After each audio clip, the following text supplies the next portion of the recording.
Oompa, Loompa, Dooba-dee-dee. He looks like Lord Farquaad from the first Shrek movie. If you didn't gather just what the hell I'm talking about, then you haven't been paying much attention to your local cinemas and movie theaters, because if you were, you'd know that recently they made a prequel movie to Willy Wonka and the Chocolate Factory. It's called Wonka, and it stars Timothee Chalamet as the titular chocolatier, and Hugh Grant as an Oompa Loompa, and various other people as various other people. I know Keegan-Michael Key's in there. You wouldn't know that by looking at the trailers, but like, hey. Anyway, moving on. Yeah, this is S&W Experience.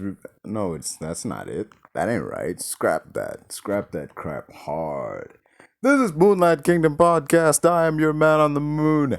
This is Moonlight Kingdom Reviews, ladies and gentlemen, and we will be reviewing the 2023 prequel, Wonka. Right here, right now on Moonlight Kingdom Reviews. Get ready to off in 3, 2, 1.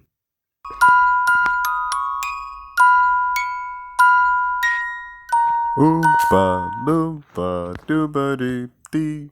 You look like a troll from Lord of the Rings. This is Moonlight Kingdom Reviews, if you couldn't tell. And we'll be reviewing the 2023 Timothee Chalamet starring, I don't know who's directing, I don't know what studio made this prequel, Wonka. I didn't do any research on this like most, because, well, let's be real, I just didn't want to. Anyway, we're going to dive right into it. No background necessary, because this is clearly a prequel to Wonka.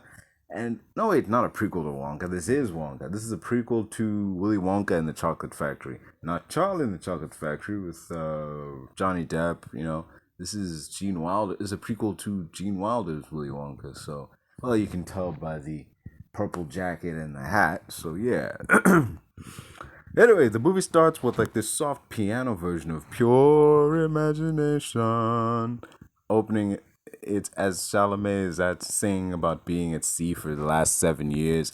He's standing on a mast singing, like as the, city comes into view. Straight out of Despero with like the mouse being on top of, no, he was a rat. Yeah, with the rat being on top of the mouse being like, I can see it. Woo, I can smell it. I can smell it. And like, that's his thing. He can see the city, like he's come to New York. Not New York. What's the name of this town? I don't know what the name of this town is, man. That's irrelevant. He's come to this town to make his fortune as a chocolatier. That's why he's here. So he comes in with only $12 to his name. And, right off the bat, I gotta say, I like Timothee Chalamet for this role. I do like him for this role as this like zany, pre Willy Wonka and the Chocolate Factory Wonka. It's like this movie is kind of like the origin of Willy Wonka, except it is. It's like the origin of Wonka in the style of like the Cruella prequel, kind of, because it's it's a prequel. Let me just say that it's a prequel to the events. You don't have to have seen the Willy Wonka movies, Charlie and the Chocolate Factory, or Willy Wonka and the Chocolate Factory to like properly understand what's going on here. You can't just watch this movie cold. It's good in that regard. Dude comes into the city, and not even a day in, he comes into the city with $12 to his name, and by the end of the day, he's got like $0 to his name. There's a gag with the shoe shine kid who shines him up like one of his shoes. He sends up one shoe for like an absorbent amount of money. Then he comes back, he shines up the second shoe, and he has to pay him again. And the kid's like following him around. He's like, "Hey, can I like buff your coat?" And like at this point, like Wonka's running from him, like, "No, leave me alone." Because it's like, damn kid, I already paid you. Like, I don't need to like, you're gonna fleece me for more stuff, like, damn, I already paid you for like shoe shining that I didn't ask for. I don't need you buffing my coat or whatever. So he goes to stand outside this like for sale store, and he dreams about like the kind of shop he's gonna have, and he has this whole song and dance number of like the Wonka store is gonna look like, and this cop comes tap him on the shoulder and is like, no daydreaming, that costs X amount of florins, I think they are, X amount of money. He pays the money, and it's like damn, dude, like he's lost pretty much all his money, except for like 3 coins. And he's like going down the street, and he sees, like, late at night, he sees this family that they don't have anything to eat, they're cold, and he gives them the rest of his money.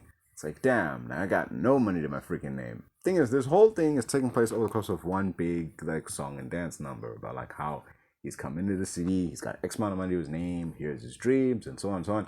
It's the Who Am I song, the Who I Am song, you know, like, in musicals, there's the, like, the Who I Am and What Do I Want song, you know, like, it's like, this is basically his introductory theme that explains who this guy is and what he wants out of the story.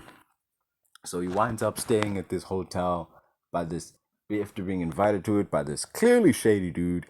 And I must say, you know, first Secret Invasion, then Heartstopper, and now Wonka. Man, oliviacolman really been busy this year. You know, she's one of the secondary villains of the film, along with this, like, discount, like, Kurgan looking dude. You know, they both end up screwing over Wonka into living the building. Not, like, literally screwing him over, but, like, they screw him over in the financial sense. Like, they make him sign a contract, but, like, you know, they're like, you know, the typical, like, the really scummy record producer thing of, like, oh, ignore the small print, just sign. And he, of course, signs it away because he can't read. So, yeah, he just signs it and goes on because he's like, well, everything seems to be in order. He has no idea what the paper says, so he signs it anyway. He assumes everything's in order because surely there's nobody untrustworthy in here. I mean, whatever. So, yeah. They trick him into, basically, the contract was this. Stay in the room will only cost you 1 coin. Like, you can pay the coin, like, when you check out, so that's fine. Next day, you know, Wonka tries to sell his chocolate, the chocolatiers shoot him down, and, you know, he has to they basically fine him for any, you know, funds that he did achieve selling the chocolate that he had. So, like, whoa, no. Oh no, what was me? But he's able to get 1 coin, and he gets back and it's like, okay, I'm gonna pay off, like, what I owe. Here's the 1 coin. And it's like, yeah, it was 1 coin for the room. However, you did accumulate some other fees. Hotels do this. Hotels do have this thing of, like, yeah, the room you paid for cost X amount of money. However, the other stuff that costs additional money that we didn't mention. Like, you know, when you go to a hotel and they have a mini bar, or, like, I don't know, you watch a movie, or like you watch a movie there, or you order dinner or something, they add that to your bill. Like, okay, I can understand room service and that, but the freaking mini bar, that should be free. That should be free. That should be factored in to the price of the room. I don't care what anyone says. That should absolutely be factored into the price of the room. And they kind of screw them over in that way. They're like, oh, yeah, you bathed, you used the water, you used the soap, and you used the stairs to get there. That's a fee, that's a fee, that's a fee. And it all totals up to $10,000. And he doesn't have 10,000. So, like, you're going to have to work it off. $1 a day. They don't say dollars, so I'm just gonna say dollars. I don't remember what the currency was, so it's like $1 a day. That's like 10,000 days. That's like what, 4 years? Yeah, that's, well, a little under 4 years. They throw him down the chute, and he's working in laundry with the rest of the people who, you know, signed the contract and didn't see the fine print and weren't ever paying fines. Now they gotta work it off, and it just leaves you wondering, how the hell does this hotel stay in business? Think about it. How in the hell would this hotel stay in business if they did this to everybody? If everybody who ever stayed here, like, wound up working in this freaking laundry room, surely word would spread, right? You'd be out of business in a year if this happened. If everyone who checked into this hotel wound up working there for, like, years on end, no one would stay here. Like, for real, how many laundry people do you actually need? Whatever, man. Like, this is ridiculous. Moving on. I'm not a fan of the laundry song. I get that it shows how dreary and, like how soul sucking this job is, like the drudgery of it all. But the song itself is dreary, and it's like scrub, scrub, scrub. Like, dude, it's just so low energy, and dead. And I get it. The people singing it are meant to be low energy to show how miserable they are and how boring and laborious this task is that they're doing. But come on, man. Jeez, this can we get through this already? I just didn't like it. It was so like, man. Anyway, in the hotel, the people stuck in the hotel. There's this guy, Abacus. He was an accountant. There's damn, yeah, Abacus the accountant. Lottie Bell. She used to work in like the phone company. There's this black chick who was like a mechanic or something. I think so. And the comedian who isn't funny. There's I think that there's a little girl called Noodle. She tried to help Wonka earlier on and tried to tell him like read the fine print, but like he can't read, so that was fell on deaf ears. And like her and Wonka end up becoming fast friends, and like she helps him sneak out of there to try and make money selling chocolates. Um, and there's this moment where she reveals like she's never had chocolate before, and he tells her like, "Okay, Noodle, how do you like it? Dark, white, nutty, absolutely insane." Like, I heard him say that, and I'm like, "Man, are you talking about the chocolate? Or are you talking about you, dude?" Like, this is a pretty apt description of yourself, there, man. Anyway, moving on from that bit. Flashback. Cause we get a flashback, man, to Wonka as a kid with his mom. They're living on a boat. It explains why he's here. It also has like the dead parent via mysterious illness cliche because she died. We don't know from what. She just died. Like she got really sick and just wasn't around anymore. Anyway, after that, Wonka's continues selling his chocolates to the people, and the chief's not too happy about it. Well, not the chief. The other chocolatiers aren't too happy about it. Because he's selling like quality chocolates that people can love, and it's getting in the way of us selling our watered down version of it.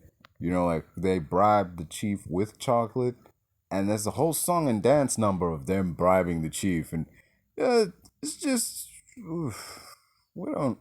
I'm not really a fan of that. I'm not really a fan of this song. Like just it's unnecessary. I mean, this scene is necessary, but like the song attached to it, like this didn't need to be a song. This could have just been a straightforward scene. But anyway, so to get the milk to replace the chocolate that was taken, that just disappeared in the middle of the night. He tells a story of like Wonka tells a story of this little orange man who shows up in the middle of the night and steals chocolate from him.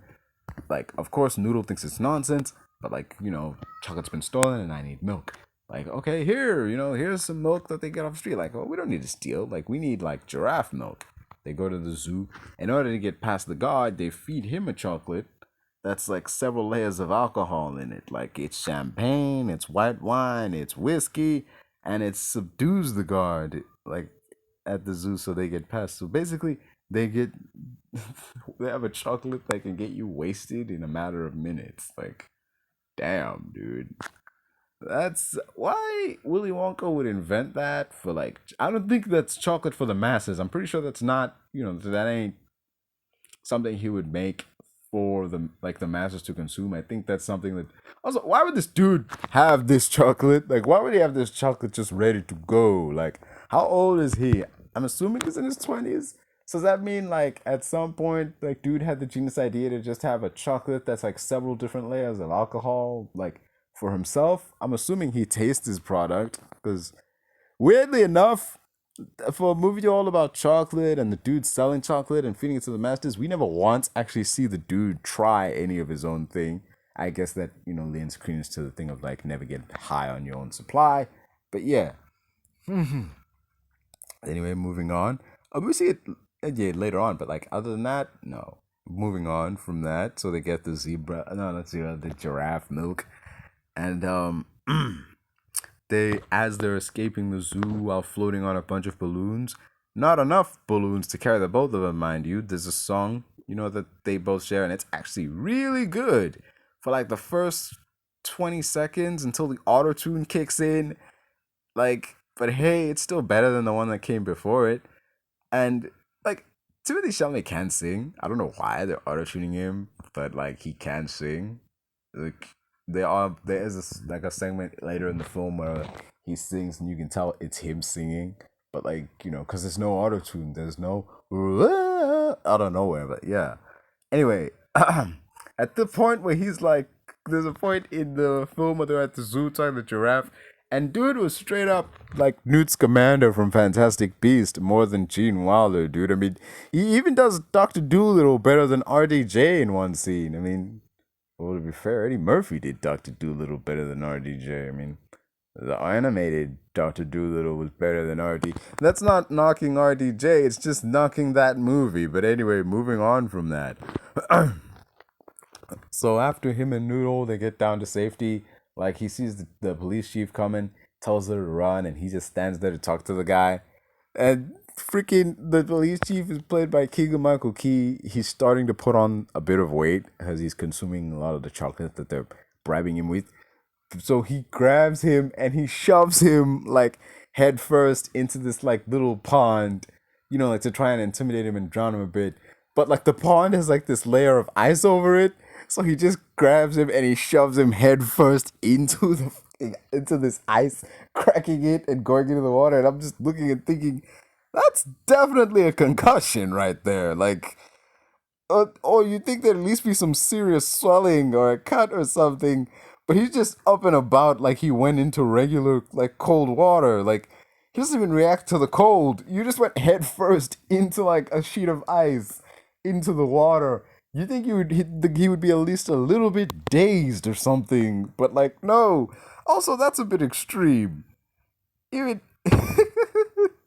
even he registers that like because he thinks like he's being smart with him. Like I don't. He's like he doesn't know like what's going on, so he like just shoves him in again. It's like, do you hear me? And he brings him up. It's like, well, I had a bunch of water in my ear, so oh, oh, I'm sorry, man. I just like look the other chocolate guys. They want you gone. Like he just lays it out like calmly and everything. Like get gone, or it's gonna be more than a bump on the noggin. What bump on the noggin? Oh, sorry about that. Like, silly me, I forgot. And then he like clunks him right on the head. So whatever. This story, as I'm looking at it, I just noticed something kind of odd. Like it's a pretty weird comparison, but it's kind of reminiscent of Breaking Bad. Because Wonka's chocolate is basically like LSD or like a pure version of Coke, and the chocolate cartel is the established drug cartel selling you like the stepped on, watered down product. The chief of police is in their pocket. They even have the hero assembling his own team and executing an elaborate plan to take them all down and come out on top. I mean, it's seriously giving Breaking Bad vibes. But anyway, moving on. You know, the music when Wonka is selling chocolate to the masses is kind of reminiscent of the hot chocolate song from Polar Express. Especially when he's literally giving out like hot chocolate. Because like I heard that I can't play any of it and I can't really remember the words, but like I just saw it and all I could hear in my head was, "Hey, we got it, hot, hot. Oh, we got it, hot, hot. Say we got it." Yeah, just that's not a bad thing. That song is good. Don't mind me, but it is a good song. But just thought I should mention that. Your suspension of disbelief may have been tested earlier throughout the movie, but now it is going to be pop quizzed, hotshot, because this is the point of the movie where we get to see Hugh Grant as an Oompa Loompa, and I must say it's not an Oompa Loompa like the ones in the Tim Burton one, because that was just a dwarf copied a dozen times over, and it was kind of creepy when you saw all of them like right next to each other. When they were spread out throughout a scene, it was like, oh, okay, sure, whatever. But when they were right next to each other, it was creepy as hell. Like just seeing this one identical dude standing next to a bunch of other identical dudes wearing the same clothes, like moving around. And it was even more creepy when the songs would kick in and they would be wearing different clothes. Like when Mike TV goes into, that's neither here nor there. Dude looks like Lord Farquaad from Shrek, and he's here for the reason to take back the amount of chocolate Wonka owes him since he stole cocoa from the Oompa Loompa Island. Like, he stole 4 huge pieces of cocoa. So, he's here to take back 1,000-fold because, like, that's Oompa Loompa law or something. And he's been stealing chocolate from him every chance that he gets. That's what he means by like, there's a little orange man who's been stealing my chocolate.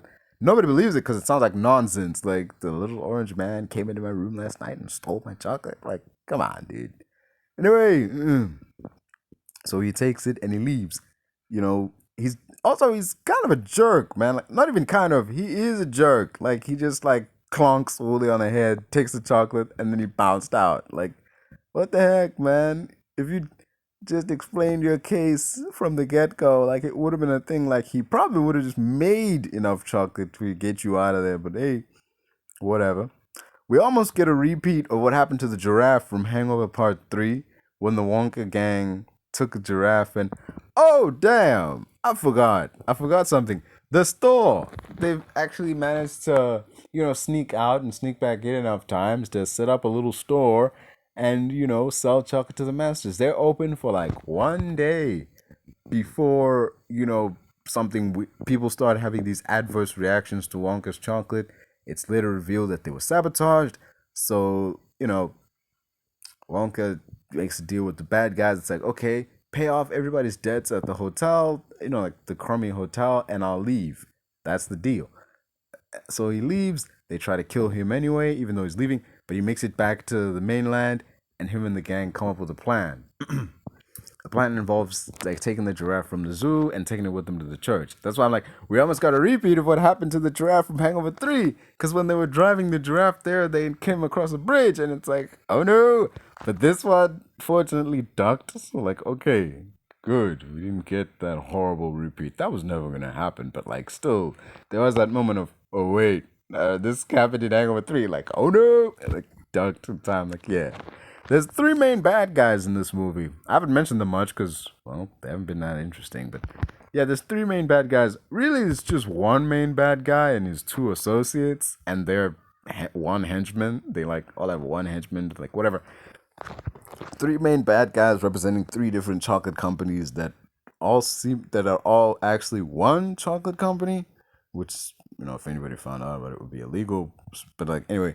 They're like the the richest people in town. The three main bad guys, and the main guy, the black guy, Mr. Slugworth, can best be described as we have Giancarlo Esposito at home. That's all I gotta say on that.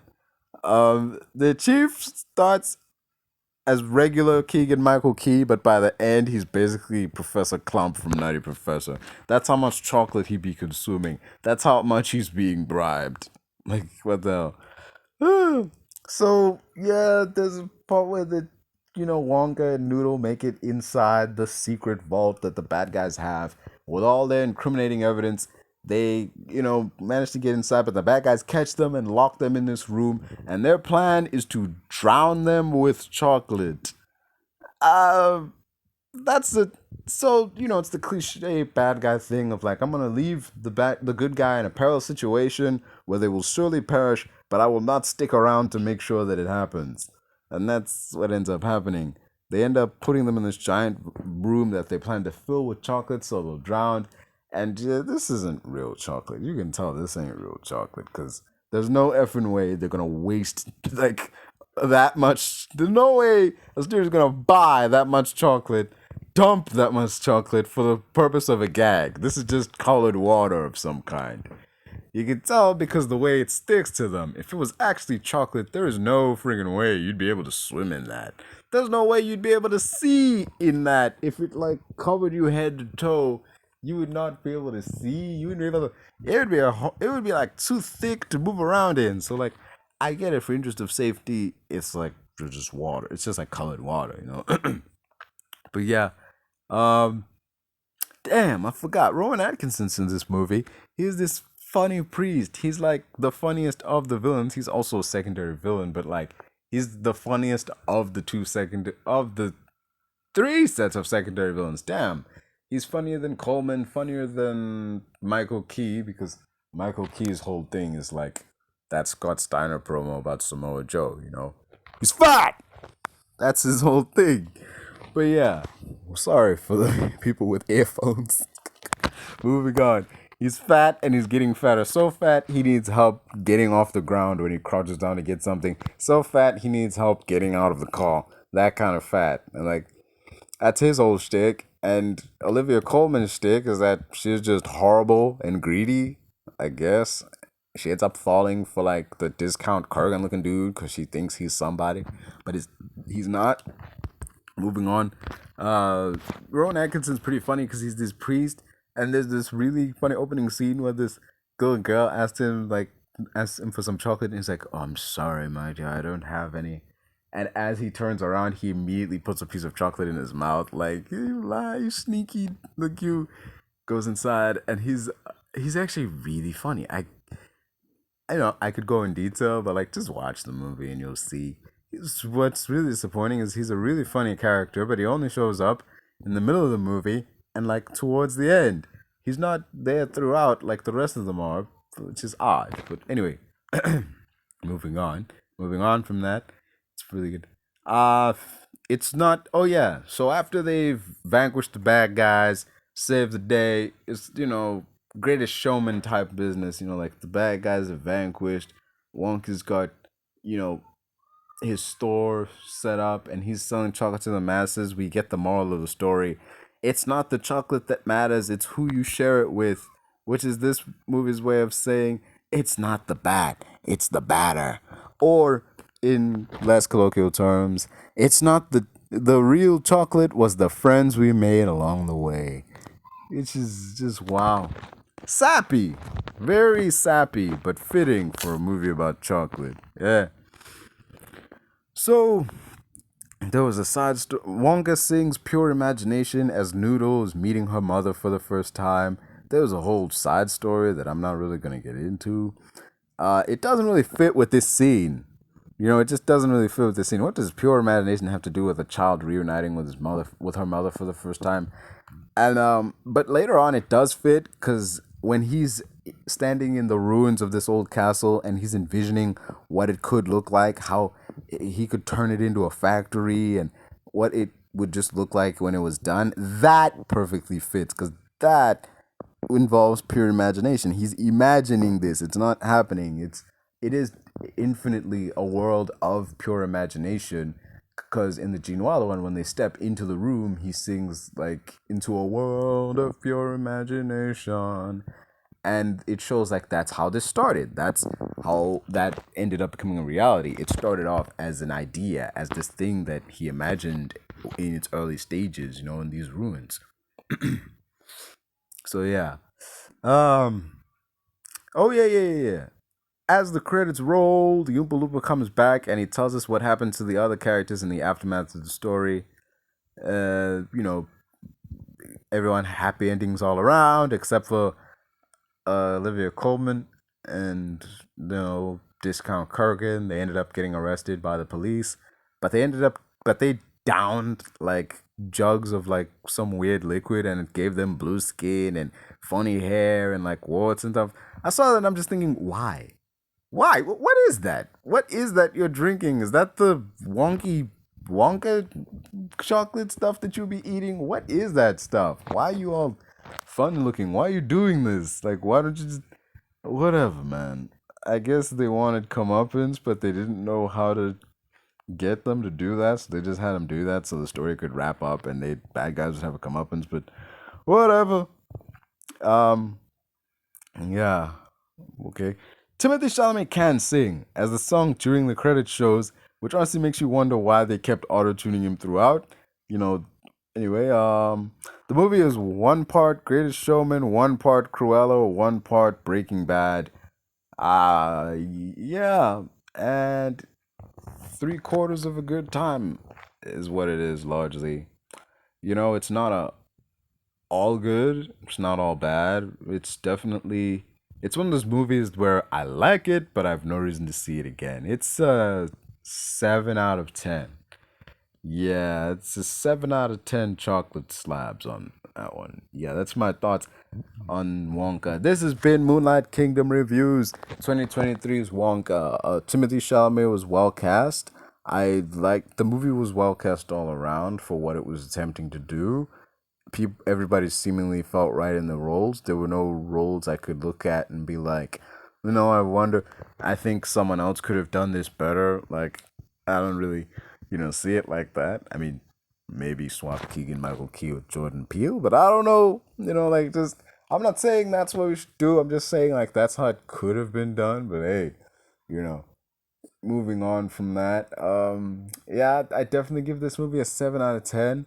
It had some good songs. It had some solid moments to it. I felt like it could have worked without the songs. The movie didn't need the songs. Charlie and the Chocolate Factory wasn't a musical per se as much as it was a movie that had songs in it. This movie could have worked as a movie. Like, just take out the songs, have the movie function as is. It could have worked. It wouldn't have worked as good, but it could have worked. So yeah, this is 7 out of 10. I remember coming out of it, I'm thinking like, oh, that was enjoyable, 8 out of 10. But now that I've had time to actually sit on it and think on it, I'm like, would I watch it again? No. So it's like a 7 out of 10. Because like, while it is a good story, I have no desire to see it again. I've got no reason to want to see it again. If you've seen this kind of movie, you've seen it all. Like, seen them once, seen them all. If you've seen Greatest Showman, you know how this movie's going to play out. If you've seen Cruella, you have an idea how this movie's going to play out. So, yeah, that was my thoughts on that's Moonlight Kingdom Reviews, Wonka 2023. This has been your Man on the Moon. Don't forget to like, share, and subscribe.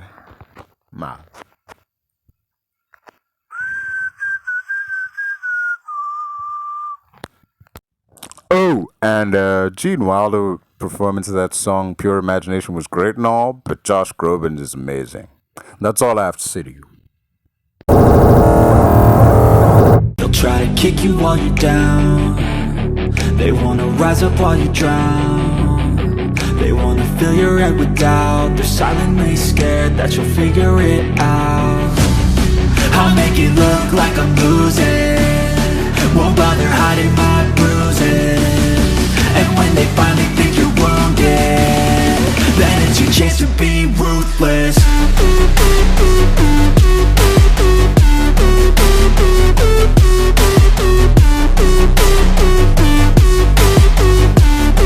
Then it's your chance to be ruthless.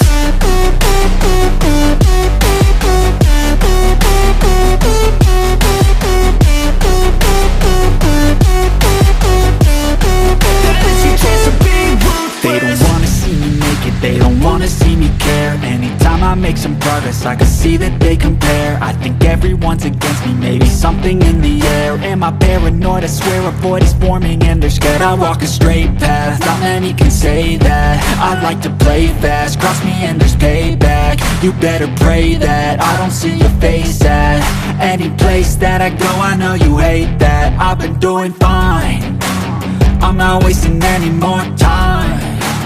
I live for the fight and the climb, and I think that the pain that's deep inside is what defines.